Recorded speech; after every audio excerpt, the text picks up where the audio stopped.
आप सभी उपस्थित श्रद्धालु जनों का भी मैं इस अवसर पर प्रदेश सरकार की ओर से हृदय से अभिनंदन करता हूं।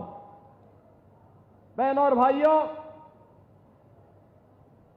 जब हम पूज्य संतों की परंपरा की बात करते हैं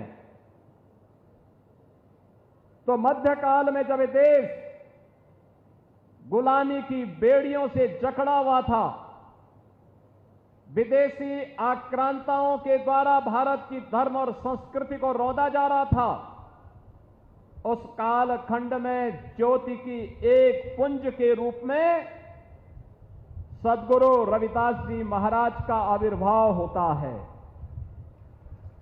काशी में जो भारत की सनातन धर्म की प्राचीन नगरी है, उस काशी में शीर गोवर्धन में सद्गुरु रविदास जी महाराज का आविर्भाव होना और उन्होंने अपने कर्म साधना के माध्यम से जो एक प्रेरणा वहां से दी, वह आज भी पूरे देश के लिए, हर श्रद्धालु जन के लिए एक मार्गदर्शक के रूप में काम करती है। जब हम सद्गुरु रविदास जी महाराज के बारे में चर्चा करते हैं, बहनों और भाइयों, सद्गुरु रविदास जी महाराज ने सामाजिक आडंबर और कुरीतियों के प्रति समाज को जागरूक भी किया, कर्म पर विश्वास करने की प्रेरणा दी, एक आध्यात्मिक चेतना का जागरण किया और उन्होंने कहा था, मन चंगा तो कठौती में गंगा। बहनों और भाइयों, ये संत सद्गुरु रविदास जी महाराज का कथन ये जीवन में आंतरिक पवित्रता और निर्मलता का प्रतीक होता है, एक नई प्रेरणा है और इसीलिए उन्होंने सामाजिक बुराइयों से दूर रहने के लिए समाज को एक नई प्रेरणा दी। संत रविदास जी महाराज के गुरु रामानंद जी महाराज ने कहा था, जाति पाति पूछे नहीं कोई, हरि को भजे सो हरि का होई। और यही परंपरा आगे बढ़ती है। तो संत रविदास जी ने उस समय इस बात को कहा था कि ऐसा चाहूं राज में जहां मिले सबन को अन्न, छोट बड़ो सम बसे, रविदास रहे प्रसन्न। बहनों और भाइयों, कितनी दिव्य वाणी है, कितनी दिव्य वाणी है सद्गुरु रविदास जी महाराज की। उन्होंने कहा, यह रविदास तब प्रसन्न रहेगा जब बिना भेदभाव के सबको समान रूप से अधिकार मिलेगा, सबको अन्न मिलेगा। और याद करिए, संत रविदास जी महाराज की इन बातों को अक्सर सह किसी ने लागू किया।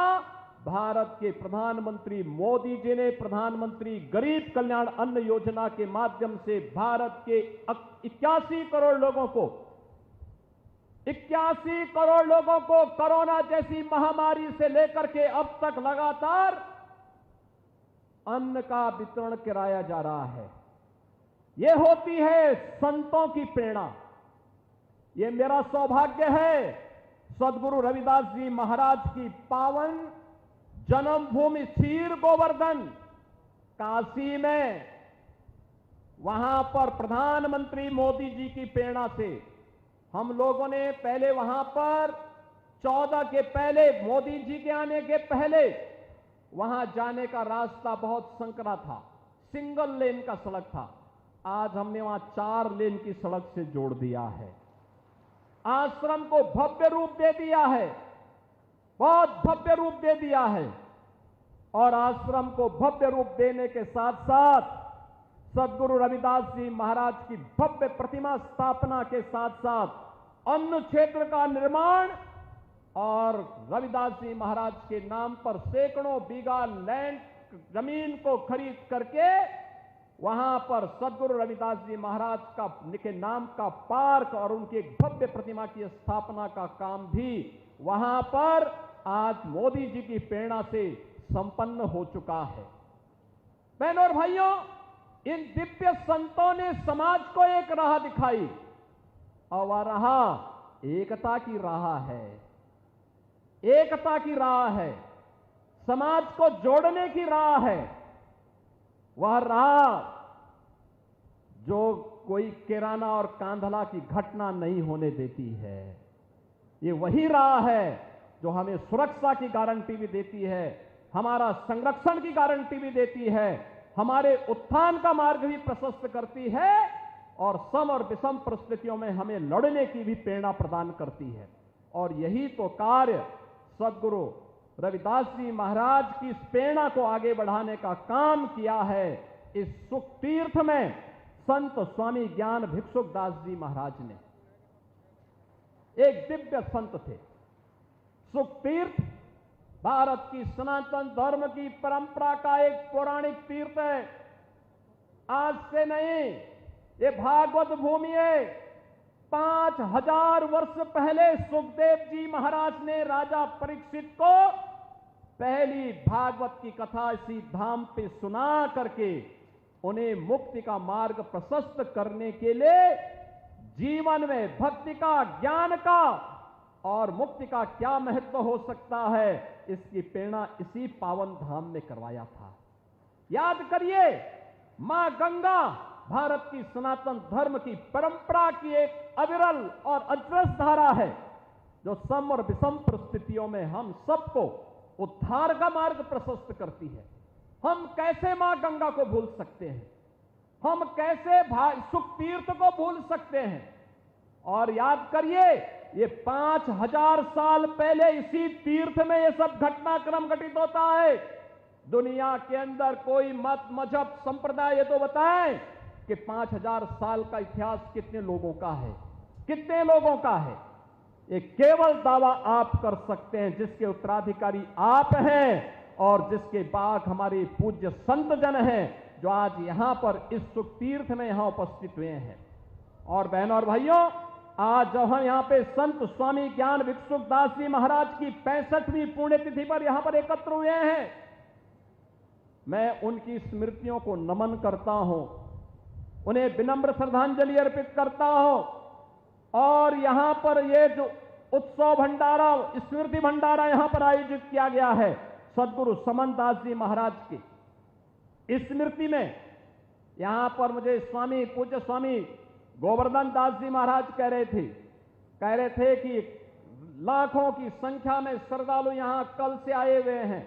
मैंने कहा मुझे भी इसी बहाने इन उत्साही युवाओं के साथ संवाद करने, मिलने का एक अवसर प्राप्त होगा।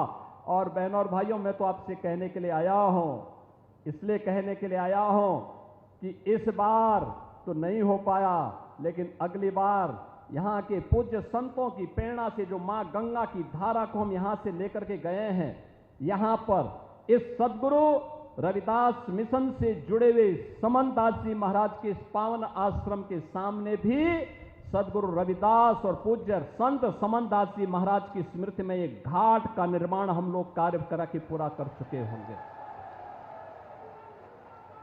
यहां की सड़कों के चौड़ीकरण के कार्य को भी आगे बढ़ाएंगे, जिससे आने वाले आप किसी श्रद्धालु को आने वाले समय में संकट नहीं आएगा।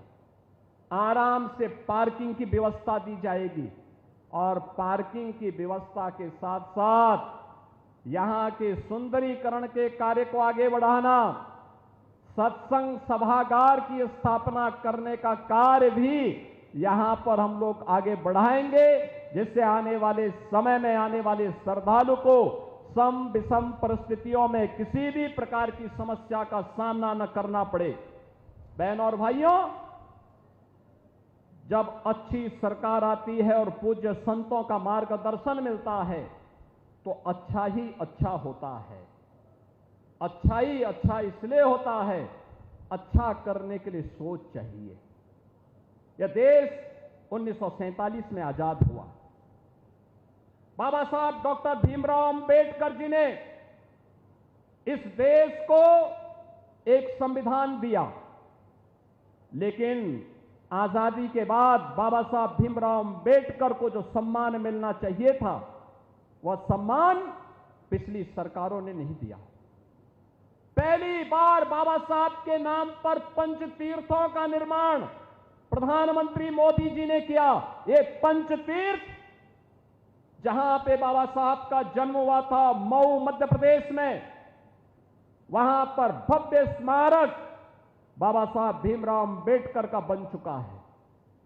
बाबा साहब भीमराव अंबेडकर ने उच्च शिक्षा लंदन के जिस स्कूल से जिस स्थान पर रह करके किया था, इंग्लैंड की सरकार ने उस भवन को बेचने की कार्रवाई की थी, तो प्रधानमंत्री मोदी जी ने उस भवन को खरीदा और खरीदने के बाद यह व्यवस्था की कि भारत के अनुसूचित जाति जनजाति के छात्रों के लिए जो उच्च शिक्षा के लिए विदेशों में जाना चाहेंगे, इंग्लैंड में जाना चाहेंगे, उन छात्रों के लिए वहां पे एक भव्य बाबा साहब का भव्य स्मारक भी बनाया और स्मारक बनाने के बाद वहां पर छात्रावास का निर्माण और स्कॉलरशिप की भी व्यवस्था वहां पर प्रधानमंत्री मोदी जी के द्वारा दिया गया। बाबा साहब ने उच्च शिक्षा के लिए, बाबा साहब ने दिल्ली में रह करके अपना सार्वजनिक जीवन जिस भवन में रह करके आगे बढ़ाया था, वहां पर बाबा साहब भीमराव अंबेडकर का अंतर्राष्ट्रीय स्मारक और सांस्कृतिक केंद्र का निर्माण भी प्रधानमंत्री मोदी जी ने किया। और यही नहीं, बाबा साहब ने 1956 में उनकी दीक्षा भूमि नागपुर में भी भव्य स्मारक के निर्माण का काम प्रधानमंत्री मोदी जी ने कराया और चैत्य भूमि मुंबई में भी बाबा साहब का भव्य प्रतिमा और विशाल भव्य स्मारक और विशाल प्रतिमा का निर्माण भी ये प्रधानमंत्री मोदी जी के मार्गदर्शन में स्थापित हो पाया। बहनों और भाइयों, कहने के लिए सरकारें बहुत आई थी, लेकिन बाबा साहब का सम्मान हो, बाबा साहब की गौरव और गरिमा के अनुरूप उनके सांस्कृतिक केंद्र और उनकी स्मृतियों को आगे बढ़ाने का काम हो सके। याद करिए, 26 नवंबर की तिथि, 26 नवंबर 1949 को बाबा साहब ने भारत का संविधान का निर्माण किया था। 26 नवंबर 1949 से लेकर के 2015 तक कभी भी किसी भी सरकार ने बाबा साहब के नाम पर समारोह नहीं किया, लेकिन प्रधानमंत्री मोदी जी ने 26 नवंबर की तिथि को बाबा साहब भीमराव अंबेडकर की स्मृति में संविधान दिवस के रूप में मनाने का काम किया है। और आज भारत के अंदर 26 नवंबर की तिथि संविधान दिवस के रूप में आयोजित होती है। बहनों और भाइयों, आज आप देखते होंगे जो सद्गुरु रविदास जी महाराज ने कहा था, उन्होंने कहा था कि बिना भेदभाव के योजनाओं का लाभ मिलना चाहिए। 4 करोड़ गरीबों को देश के अंदर आवास मिलना, 10 करोड़ गरीबों के लिए देश के अंदर तमाम अन्य प्रकार की वे सुविधाएं उपलब्ध होना, चाहे वह उज्ज्वला योजना का कनेक्शन हो, 12 करोड़ गरीबों के घर में शौचालय का निर्माण करने का कार्य हो, या फिर वे तमाम अभियान आयुष्मान भारत का कार्ड हो, या फिर वे सुविधाएं जो आज भारत के प्रत्येक नागरिक के जीवन में व्यापक परिवर्तन का कारण बनी हुई है, ये सभी सद्गुरु रविदास जी महाराज की प्रेरणा से ही संभव हो पाया है। और आज ये मेरा सौभाग्य है कि यहां पर पूज्य स्वामी ज्ञान भिक्षुकदास जी महाराज और पूज्य संत सद्गुरु समनदास जी महाराज ने यहां पे सद्गुरु रविदास जी महाराज के इस मिशन को आगे बढ़ाने के लिए जिस पवित्र कार्यक्रम को आगे बढ़ाया है, यहां पे ज्येष्ठ पूर्णिमा के इस पावन पर्व पर आप सबके साथ इस आश्रम के कार्यक्रम में सहभागी बनने का सौभाग्य मुझे प्राप्त हो रहा है। आज के इस अवसर पर मैं एक बार इन पूज्य संतों के श्री चरणों में नमन करते हुए उन्हें विनम्र श्रद्धांजलि देता हूं। सभी पूज्य संतों का हृदय से अभिनंदन करता हूं। आप सभी श्रद्धालुओं को आज के दिवस की बधाई देते हुए अपनी वाणी को यहीं पर विराम देता हूं। आप सब मेरे साथ बोलेंगे, सद्गुरु रविदास जी महाराज की, सद्गुरु रविदास जी महाराज की, सद्गुरु स्वामी ज्ञान भिक्षुक दास जी महाराज की।